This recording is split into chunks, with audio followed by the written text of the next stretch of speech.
Quang Trieu, Cantonese, Assembly Hall, nestled in the heart of Hoi An, Vietnam, stands as a captivating testament to the vibrant cultural tapestry of this ancient town. Constructed in the late 18th century, this architectural gem serves as a focal point for the local Cantonese community, showcasing their rich heritage. Located on Tran Phu Street, the Quang Trieu Assembly Hall is a prominent landmark that beckons visitors with its ornate façade and intricate details. The hall was built by the Cantonese immigrants who settled in Hoi An, creating a space not only for religious worship but also as a communal center for social gatherings and cultural events. The architecture of the Assembly Hall is a harmonious blend of Chinese and Vietnamese styles, reflecting the cultural fusion that defines Hoi An. The entrance gate, adorned with vibrant red and gold hues, immediately captures the attention of passersby.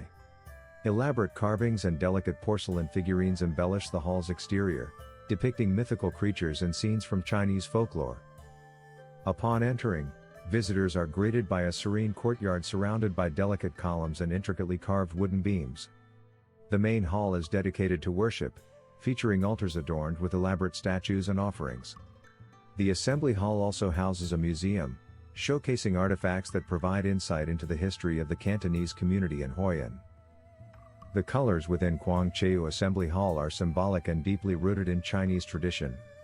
Red, symbolizing good luck and prosperity, dominates the color palette, while gold accents emphasize wealth and success. These vibrant hues, combined with the traditional Chinese architectural elements, create a visually stunning and culturally rich environment. Quang Trieu, Cantonese, Assembly Hall stands as a living testament to the enduring cultural exchange that has shaped Hoi An over the centuries.